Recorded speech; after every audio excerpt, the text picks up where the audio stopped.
ఈరోజు నేను హైదరాబాద్ నుంచి వస్తున్నాను. నరసన్నపేట కానీ లేదా నిమ్మాడ కానీ, ఇది నిమ్మాడ హైవే ఎగ్జాక్ట్. మరి మంత్రి అచ్చెన్నాయుడు వాళ్ళ ఊరు. నరసన్నపేట అంటే కృష్ణదాసు గారు. మరి కృష్ణదాసు నాకు కింజరా పప్పన్న ద్వారా కబురు పెట్టాడు. ఈరోజు హైదరాబాద్ నుంచి వస్తున్నాడు కదా, దమ్ముంటే రమ్మను, చంపేస్తాం, అటాక్ చేస్తాం, నరికేస్తామని చెప్పారు. సరే, మీరేం చేస్తారో. నేను ఈరోజు ఇదిగో నిమ్మాడ జంక్షన్లో మించుమించు 11:30 అవుతుంది. మరి కొద్ది దూరంలోనే టెక్కలుంది, వెళ్తున్నాను. ఒకవేళ చంపాలి, నరకాలి లేదా అటాక్ చేసి కొట్టేయాలి అనుకుంటే ఐఎమ్ రెడీ.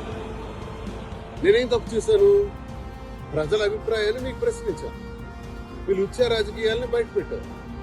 మీరు దౌర్భాగ్యమైనటువంటి మీ అవినీతిని అంతటినీ బయట పెట్టారు. మీరు చేస్తున్నటువంటి కేడీ రాజకీయాల్ని బయట పెట్టారు. అంత మాత్రం చంపేస్తారా? ఓకే, చంపేస్తే దువ్వాడ శ్రీనివాస్ అదిరిపోతాడని, బెదిరిపోతాడని నాకు అప్పన్నతో ఫోన్ చేయించారు. దయచేసి రావద్దు, అలా వెళ్ళిపోమని, హైదరాబాద్ మళ్ళీ వెనక్కి వెళ్ళిపోమని, రావద్దని. అందుకే ఆపాను, ఇక్కడ కారు ఆపాను, ఇక్కడ నిలబడ్డాను.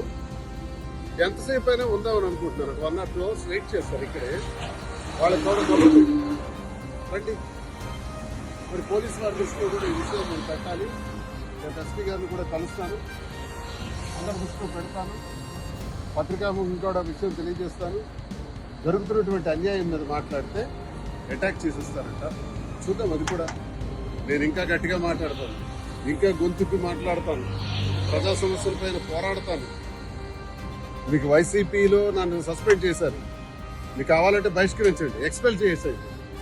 ఎక్స్పెల్ చేయటం అంటే పార్టీ నుంచి బయటకు పంపించండి. అదే చేసిన తర్వాత స్వతంత్రుడిగా నా కార్యక్రమం నేను చేస్తాను. ఇంకా గట్టిగా శ్రీకాకుళం జిల్లాలో పనిచేస్తాను. ఏం చేస్తారో చూస్తాను. ఒకవేళ చంపేయాలనుకుంటే నేను చావుకైనా సిద్ధాడు.